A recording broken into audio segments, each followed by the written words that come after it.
Okay, you're moving to Vegas, you live here, any of this other stuff. Here's one nobody's ever talked about before. DWV, driving while a veteran. We've heard other DWs, driving while whatever. What about driving while you're a veteran here in Las Vegas?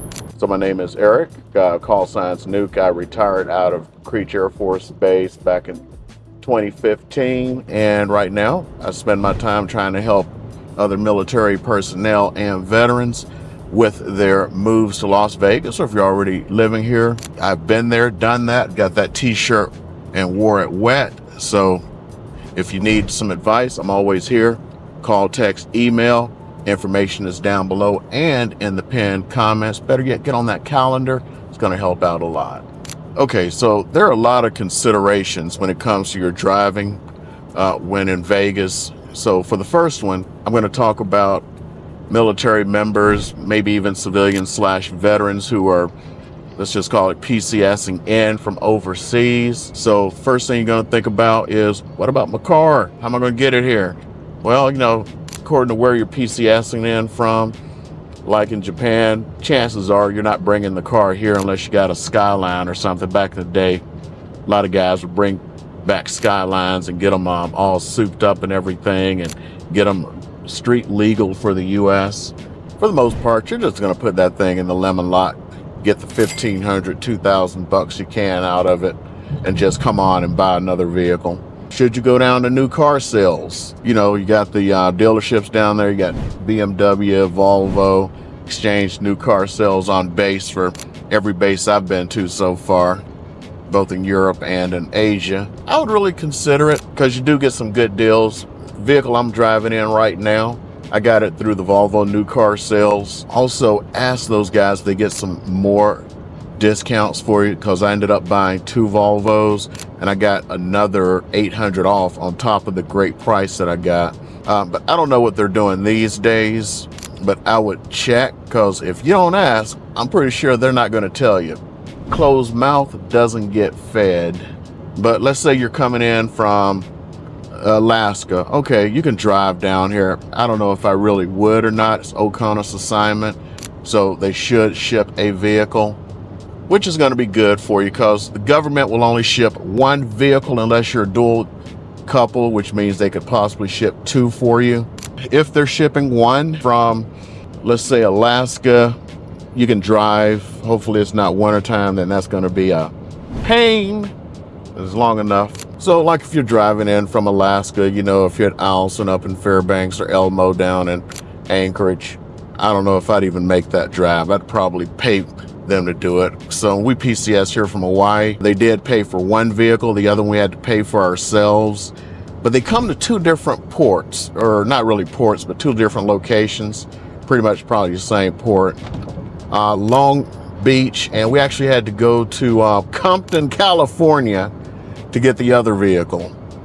But, it was a good Disney trip. It doesn't matter if you're coming from Europe or the Pacific.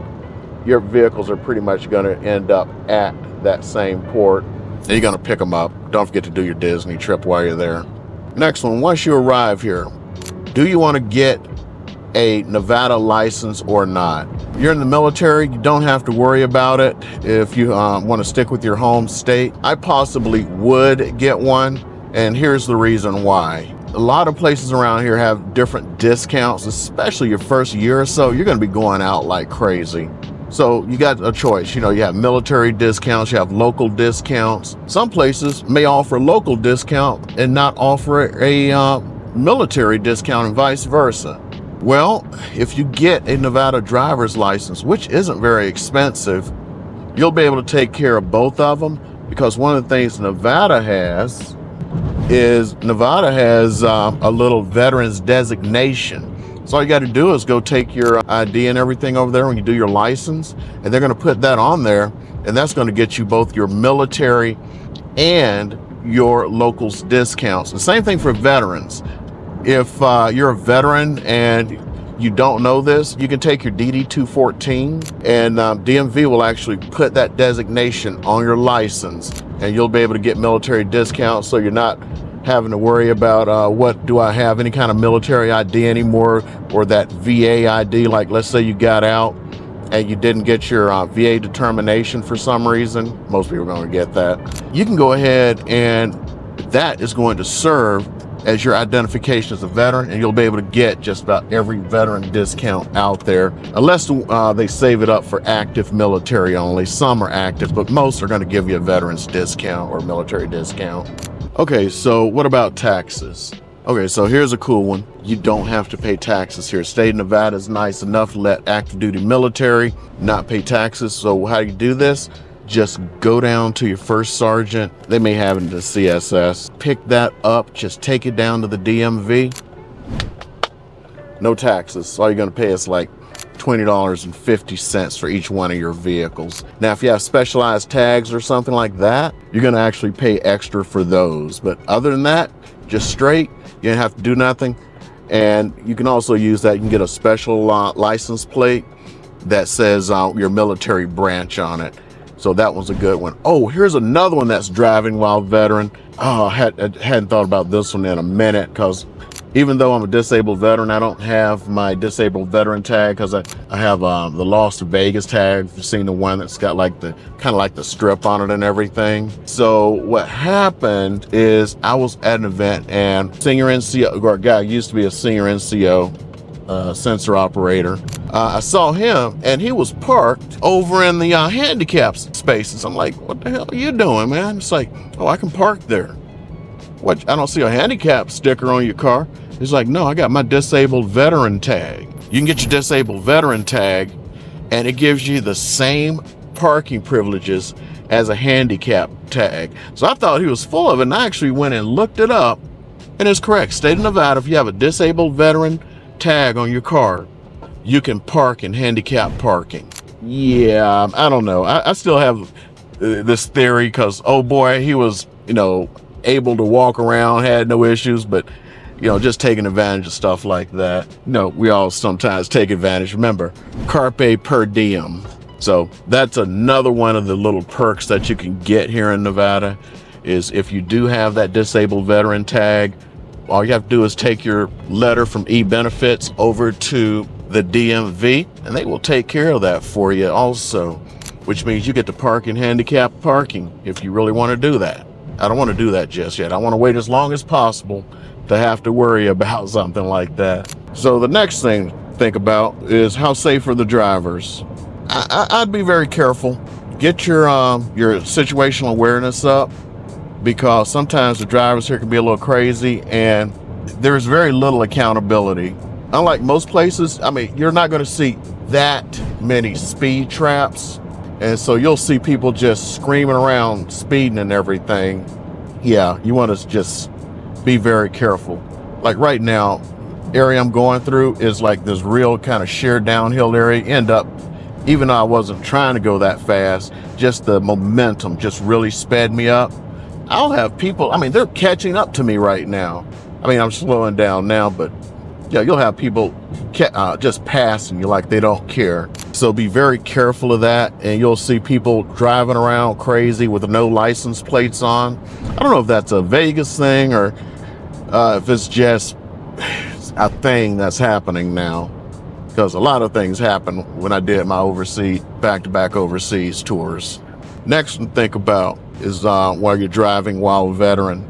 What about where you're going to live at? You need to think, how are you going to get to work, and what kind of traffic you're going to face. I'm going to tell you this story. It's really interesting. So one day I was going to be flying swing shift, and I had an appointment down in Henderson. Not a big deal. Place opened at like 10 a.m., hour-long appointment. No problems whatsoever, right? So I start off at 9 a.m., 0900, good old days. Drive, and there's literally 3 accidents on the way to Henderson. This is like normal stuff here.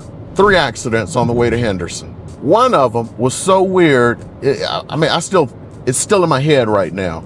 There was actually a land yacht, for those like an old Lincoln Continental or something, on the 15 sideways. No accident, nothing wrong with it. Perfectly covering all the lanes. That was one of the 3 accidents. So I get down to Henderson, get my business taken care of. It's like, whew, okay, I'm gonna be just fine to get back, get into my flight suit, and get up to Creech. Yeah, right. So here's the next one. 3 more accidents. So sometimes when driving, I don't care where I'm going. Most of the time, I actually turn my Google Maps on. Why? Because Google Maps will tell you when there's an accident and all this crap is going on. Let me just say, 99 times out of 100, it is correct when it says get off the expressway now. You're going like, I got to do back roads. Then you'll find out there's been this massive backup, and it was the right thing to do. I've been stuck in traffic multiple times, middle of the day when there should have been no traffic because there was a big accident, and all I had to do was follow Google's directions. So I now follow Google's directions, and if I'm just driving along, everything's great, and it says get off the highway, and at the next exit, I get off the highway. That's another one that you need to keep in mind. So with that thought about where you're living at and everything, what's it gonna take for you to make it to work and not be late? So look at that, look at the traffic patterns, look at how you're gonna have to get there. If you have to take the 15, sometimes 95, they just change the number to the 11. So it's still both 95, 11, according to what you're looking at. You need to figure out what time of day you're doing stuff, because if you're trying to get to Nellis during rush hour traffic and you have to use the 15, you're gonna be backed up.